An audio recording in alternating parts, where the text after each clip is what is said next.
guys! This is Miyang and welcome back again sa aking YouTube channel. Meron na naman akong bagong isi-share sa inyong bagong product na nabili ko on Shopee. Very affordable lang ito guys ha. Nabili ko siya ng 167 only.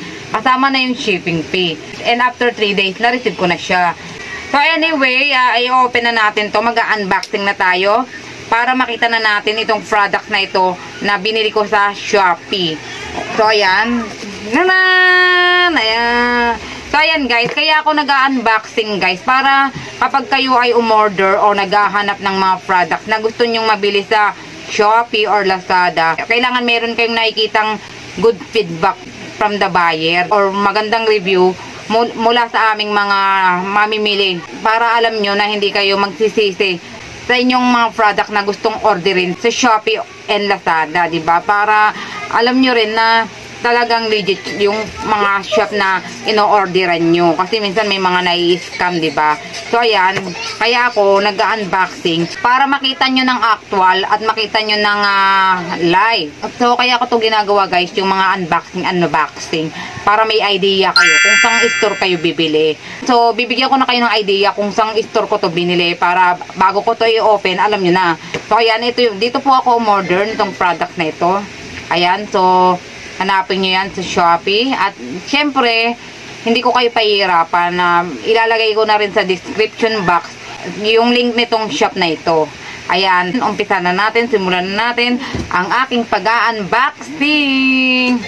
Ayan. Madaling short video lang naman itong aking gagawin, no.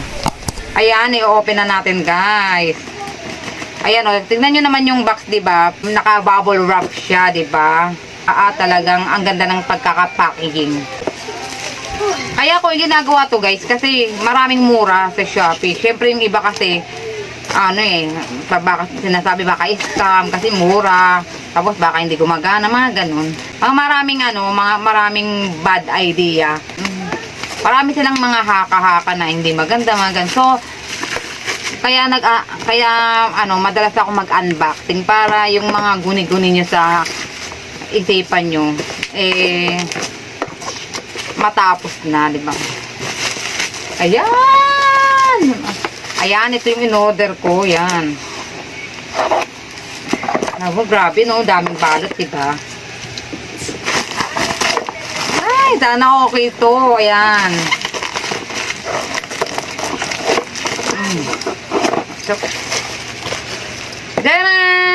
So, ayan guys. Ito yung aking in-order sa Shopee.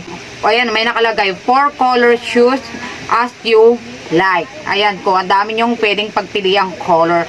Alam ko white yung pinili ko eh. Ayan o, white o. White. White talaga yung pinili ko para social. Pero gusto ko rin tong green. Pero may bago, purple. Hindi ko to nakita. Ito lang, itong 4 na colors na to. Kung sa bagay, 4 colors yung nakalagay.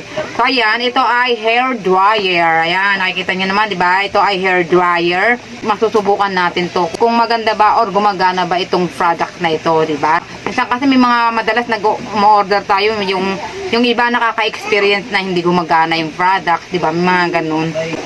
Open na natin para matest natin siya. Ay, ang ganda! So, ayan. Ito na. Naka-bubble wrap din yung kanyang hair. Ayan.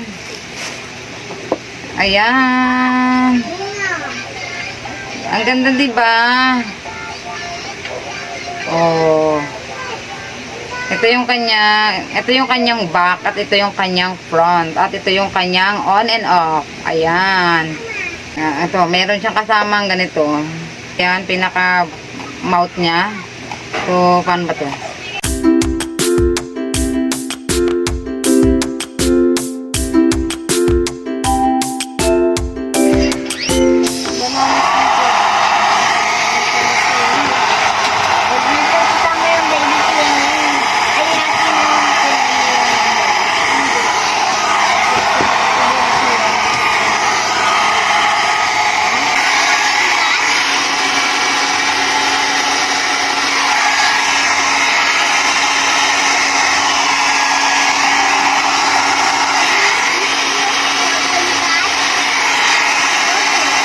So, ayan guys, nakita nyo na gumagana po yung aking in-order na hair dryer.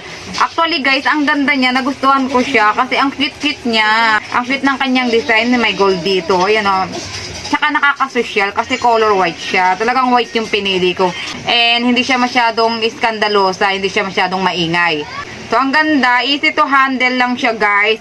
Magaan lang siyang hawakan. At tandaan nyo guys, ito yung kanyang on. Ayan. Itong gitna, ayan. I-pull nyo lang yan, i-push nyo lang yan. Ito po yung kanyang pinakamahina. At ito naman yung kanyang, pag sinagad nyo dyan, ayan na po yung pinakamalakas. Ayan. So, ayan, nakikita nyo, may ilaw po siya.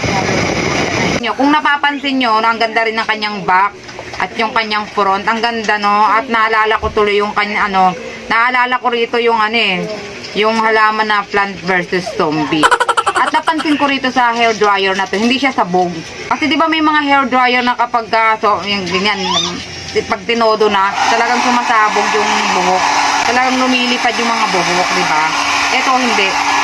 Talagang nakapokus lang siya sa hair. Ayan. Nakatodo na to guys. Nakataas na. Nakatodo na yung on. Pero, nakapokus lang siya sa hair. Ayan. O diba? Hindi siya sabog. So, ayan guys. So, ang napansin ko dito, yung kanyang hangin. Yung kanyang hangin po, nakapokus lang sa hair. Hindi po sumasabog yung hair natin ng bongga na parang umaganyan. Yung parang tinatangay na talaga yung buhok nyo palipad sa langit. Ayan. So, nakapokus lang po siya sa hair. Ang ganda niya, ang ganda. Siguro pag tinanggal ko to baka sabog. Try natin na walang ganito kasi kinabit ko nga siya, diba? So, i-try natin, no? Ayan. So, ayan guys, natanggal ko na siya guys. So, i-try naman natin yung wala siyang mouth, no? So, tignan natin kung sasabog yung buhok natin. Ay, sakto lang. Ayan.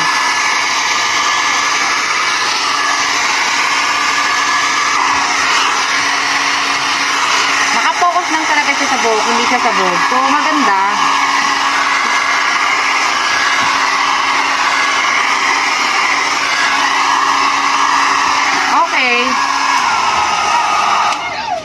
So, ayan guys. So, ang ganda. Maganda siya. Perfect. Hindi sumasabog yung buhok natin ng bongga. Ayun, hindi siya sumasabog na parang nakakita tayo ng multo. So, hindi ko lang alam kung hanggang kailan ang buhay nito dahil hindi naman natin alam kung hanggang kailan itatagal nito. Kung hanggang kailan siya masisira. Kadalasan naman pag sobrang gamit na, hindi na sila masyadong tumatagal. So, depende na lang siguro sa paggamit. Kaso nga lang guys, hindi siya pwedeng pang business. Ayan, kasi guys, very short yung kanyang wire. Pwede naman siyang gamitin, kaso nga lang ang iksi. So, mas mainam, mas maganda ito kung personal use nyo lang. Kayo lang yung gumagamit kasi maiksi lang yung kanyang wire. Pero kung kung kayo ay makeup artist, gawa na lang kayo ng paraan, bumili kayo ng extension na mahaba para maabot yung hair ng inyong client. Ayan, no? So, akala ko talaga mahaba at makapal. Hinahanap ko yung makapal yung wire. Pero okay na rin kasi okay na rin sa price niya yung ganitong klaseng style ng hair dryer. So, ayan lang guys. Sana nag-enjoy kayo sa aking video for today at nagustuhan nyo ang aking video for today, ang aking unboxing for today. Kung nagustuhan nyo yung aking hair dryer, pumunta lang kayo sa description box. Nandun nakalagay yung link. So, ayan lang guys. Sa mga hindi pa nagsasubscribe sa aking channel, subscribe lang kayo and i-click nyo lang po yung bell para lagi po kayong updated sa mga video na aking ina-upload. So, ayan lang guys. See you on my next video and bye!